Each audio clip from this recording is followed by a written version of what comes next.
So hi! Welcome and welcome back to my YouTube channel, and for today's tutorial, ituturo ko sa inyo kung paano nga ba mag-send ng events sa ating WhatsApp account. But first, kindly subscribe to my channel and don't forget to hit the subscribe button and the bell to notify you for my new updates. And if you want to learn more, just keep on watching and let's start. So ayan guys, for today's video, i-open lang natin ang WhatsApp account. And dito guys, pumili lang kayo ng isang conversation na kung saan gusto nyo mag-send ng event. So, open lang tayo guys. And ayan, after nyan, dito sa conversation, itap nyo lang yung file button na nandito sa write a message or sa message. And then, may magpa-pop up dyan guys ng mga options. So, hanapin nyo lang dyan yung event. So, ito yung event, tap nyo lang. And dito guys, pwede na tayong mag-create kung ano ba yung event na gusto nyo i-send dun sa tao. Or kung halimbawa, gusto nyo siyang i-invite sa isang event, pwede nyo tong gamitin. So, event name is, lagay natin. For example, is birthday party.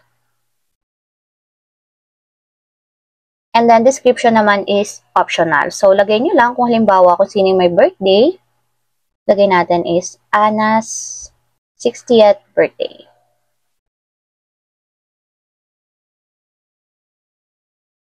So, ayan. Optional lang naman to guys. So, para mas malinaw, nilagyan ko siya ng description.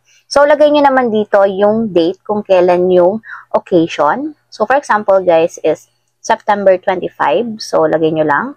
And then, okay. And dito, guys, yung time kung kailan magsisimula. So, for example, is 2 p.m. So, okay lang natin, guys. So, nakaset na yung time. And dito, optional lang din kung kailan nyo gusto matapos yung end time. So, huwag nyo na lang lagyan kung hindi nyo bet. And dito naman is add location. Ilalagay nyo lang guys kung saan yung event place or kung saan gaganapin yung birthday party na isasend niyo. So, for example guys is Tagaytay Events Place. So, ayan, meron na tayong location. So, ayan, meron na tayong location guys. And dito naman sa iba, pwede kayong maglagay dito ng WhatsApp call link. And then, dito naman, mayroon ding allow guest. So, pwede nyo i-turn on to, guys, kung allow na magdala sila ng additional guest once na nag-invite kayo ng isang person. Pwede siyang i-turn on. And kung hindi naman, guys, turn off nyo lang siya. Kung gusto nyo i-invite is yung sanandan nyo lang ng event. So, kapag okay na, guys, meron na siyang event name, date, time, and then location. Tap na natin, guys, yung send button.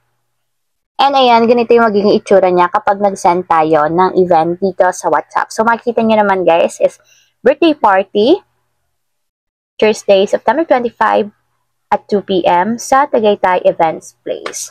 So, ayun lang guys, ganun lang kasimple kung paano nga ba mag-send ng event sa ating WhatsApp account. If you have a question, kindly comment down below and don't forget to hit the subscribe button and the bell to notify you for my new updates. And thank you for watching!